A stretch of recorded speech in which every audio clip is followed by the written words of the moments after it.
Have you ever had a deceased loved one visit you while you've been sleeping? Wondered if you're nuts? I got news for you. You're not nuts. Hi, my name is Blair Robertson, psychic medium and best-selling author of the book Afterlife, 3 Easy Ways to Connect and Communicate with Your Deceased Loved Ones. And I want to talk to you today about sleep connections. There's a lot of confusion over, somebody goes to sleep and they'll come to me and they'll say, Blair, I had a dream of somebody, but I don't know if it's real or not. So let's talk about that right now. I've been doing this for 40 years, I used to tell people that, when loved ones, like a lot of other mediums, loved ones come to you while you're dreaming, but that's actually not true. I've had my spirit guides point out to me on many, many occasions, that they don't come to you while you're sleeping. It's not while you're they do come to you while you're sleeping, but not while you're dreaming. It's before you go into that dream state or after you go into the dream state. And that's what's called a sleep connection. Let me tell you the differences. Dreams typically, almost always, are nonsensical. So the classic story I like to give is, you had a dream last night, you were going to work, you got dressed, it seemed so real, and then you jumped on a big rubber ducky and you floated to work. You wake up and it's like, what was that all about? That's a dream. Dreams are usually nonsensical. Dreams are usually when you will see somebody, like a postman comes and delivers you a package in a dream, but you can't remember what the person looked like. Those are typically dreams, generally speaking. Sleep connection is totally different, because a sleep connection comes to you before or after you go into that dream state. And what the sign is when you see them, when you see your deceased loved one, you will see them as clearly as you're seeing me right now.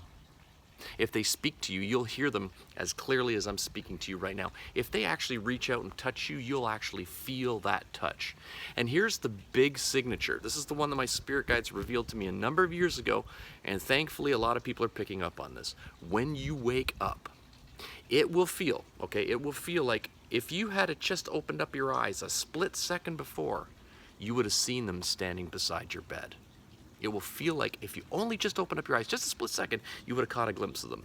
Of course, it can't happen because they're in the spirit world, but what you're experiencing is what's called residual energy. You're feeling their residual energy beside you, because for them to connect with you, they need to be close to you. And it's not a scary feeling. If you wake up scared, that's probably a dream or a nightmare. You will wake up with a feeling of peace. If you've been crying for days because of sadness, you'll wake up with a feeling of, I don't feel sad, I feel good, because you actually had a connection with them. So there's a major difference between dreaming and sleep. Dreams are natural. Dreams are natural. There's nothing wrong with them, but don't confuse them with a sleep connection. And finally, the easiest way to have a sleep connection is when you go to bed tonight, pull up the blankets, turn everything off. I recommend you don't use any devices for half an hour to an hour before you go to bed. Don't be reading on your iPhone. If you're watching this right now, waiting to go to sleep, it's probably not going to work.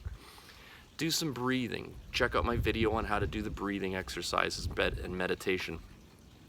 And just say the name of a deceased loved one. Just say the name of a deceased loved one. Just say their name. Then roll over and go to sleep.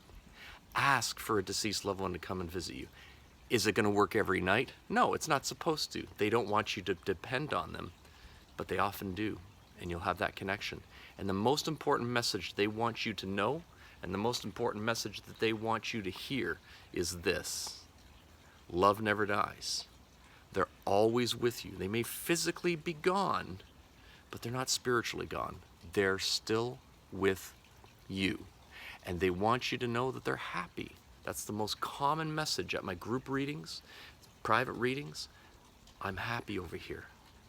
And I want you to be happy again. That's what they wish for you. Have you had a sleep connection? Post your comments down below. If you've had a sleep connection, post about it. Number one, I'd love to read them. I can't comment on every single one, but I do love to read them. And number two, it'd be really great if you did that, because it shows other people that other people are having those connections. So please post. You'll be not only helping yourself out, but you'll be helping other people. My name is Blair Robertson. Hit the like button, hit the subscribe button so that you don't miss any of my messages. And I love each and every one of you for following me. It means a lot to me. Love and light to you, and I will see you soon.